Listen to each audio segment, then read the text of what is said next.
Hello everyone আজি মই আপোনালোকক প্ৰেছাৰ কুকাৰত ফুলকবি বনাই কেনে দেখাই আছো। ফুলকবি আমি এনে বনালো ভাঙি যায়, কিন্তু মই আজি আপোনালোকক এনেকুৱা এটা টিপস দিম যে ফুলকবি প্ৰেছাৰ কুকাৰত বনালো না ভাঙব। প্ৰথমতে মই ফুলকবিবোৰ সৰু সৰুকৈ এনেকৈ কাটি লৈছো, লগত আলুও কাটি লৈছো আৰু লগত এটা বিলাহীও একেলগে কাটি লম।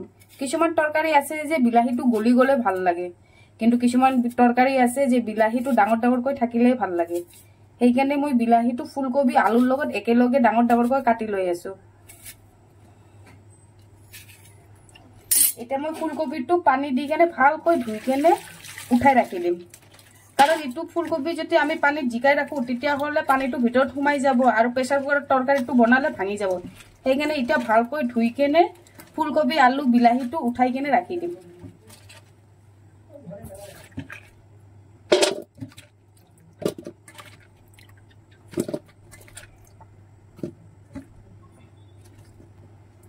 ঠাণ্ডাৰ দিনকেইটা যিকোনো সবজি আনিলে খাবলৈ যে ইমান ভাল লাগে। আজি মা ফুলকবি আনিছে, হে ভাবিলো আপোনালোকৰ লগত এই ৰেচিপিটো শ্বেয়াৰ কৰি লওঁ।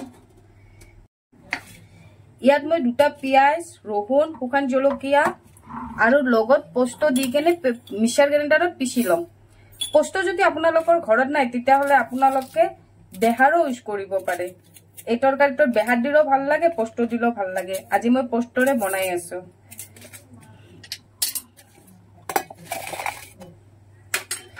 পেস্টটো অলপমান পানী দি কেনে মই পিছি লম, কাৰণ এই মছলাটো মিহি হলে তৰকাৰীটোৰ গ্ৰেভিটো খুবেই ভাল হ'ব।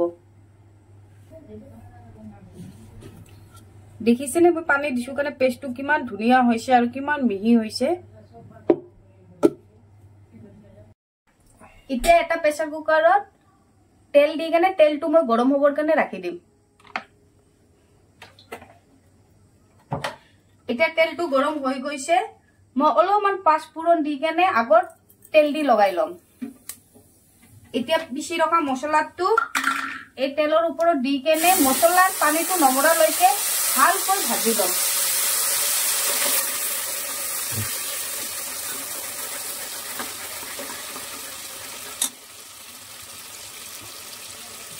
এতিয়া মই মিক্সাৰ গ্ৰাইণ্ডাৰটো ধুই অলপমান পানী দি আছো, কাৰণ মছলাটো ভাজতে অলপমান পানী নিদিলে মছলাটো তলৰ পৰা লাগি যাব আৰু মছলাৰ যিটো গোন্ধ আছে সেই গোন্ধটো নাযাব। এতিয়া মই মছলাটো ভালকৈ ভাজি লম, লগত 1 চামুচ নিমখ আৰু 1 চামুচ হালধিৰ গুড়িও দি লম। নিমখটো আপোনালোকে নিজৰ হিচাপত দি ল'ব, কাৰণ নিমখটো আগত দিলে কি হয় মছলাৰ যিটো পানী থাকে সেই পানীটো পুৰা ওলাই যায় আৰু মছলাটো ভালকৈ ভাজা হয়। যেতিয়ালৈ পানীটো পুৰ নাযাব তেতিয়ালৈ মই মছলাটো ভালকৈ ভাজি লম।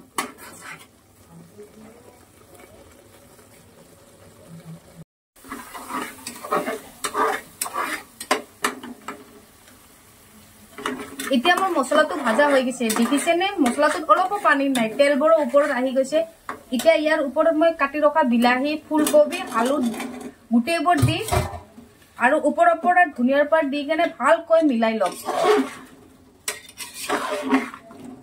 আপোনালোকক যদি মোৰ ভিডিঅ'বোৰ চাই ভাল লাগিছে তেনেহলে লাইক কৰিব, শ্বেয়াৰ কৰিব, লগতে সাবস্ক্ৰাইবও কৰিব। মই বহুত মনেৰে ভিডিঅ'বোৰ বনাই আছো। এতিয়া দেখো আপোনালোকে মোৰ ভিডিঅ'বোৰ নাচায়ে, চালেও সাবস্ক্ৰাইব নকৰে। একবাৰ সাবস্ক্ৰাইব কৰি চাবচোন, মই নতুন নতুন ভিডিঅ' দিবৰ কাৰণে চেষ্টা কৰিম। ফুলকবি আৰু আলুটো যেতিয়ালৈ পানীটো নেৰে তেতিয়ালৈ ভালকৈ ভাজি ল'ব। মই ভালকৈ ভাজি লৈ আছো। এতিয়া মোৰ ফুলকবি আলু বিলাহীটো ভালকৈ ভাজা হৈ গৈছে। মই কিন্তু ফুলকবি আলুটো দি কেনে কোনো এক্সট্ৰা পানী এড কৰা নাই। মছলাত যিটো অলপ পানী আছিল বা ফুলকবি সিটোৰে মোৰ তৰকাৰীটো হৈ যাব। এতিয়া ঢাকনিটো লাগে, মই এটা চিটি লগাই দিম।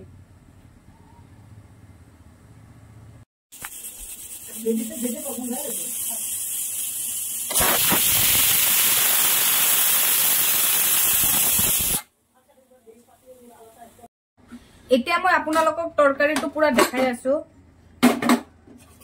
দেখিছেনে তৰকাৰীটো কিমান ধুনীয়া আছে। ইয়াত মই কোনো ধৰণৰ পানী এড কৰা নাই। ফুলকবি মছলাত যি অলপ পানী আছিল সেই পানীটো দিয়ে হৈ গৈছে। ইয়াত দেখক আলুটো ভালকৈ সিজি গৈছে, এয়া আলুটো সিজি গৈছে ভালকৈ। ফুলকবি বিলাকো ভাঙা নাই। আপোনালোকে ঠিক এনেকৈ প্ৰেছাৰ কুকাৰত বনাই কেনে খাই চাবচোন, ইমান ধুনীয়া হয়। ফুলকবি আলু সকলোবোৰ ভালকৈ সিজি গৈছে।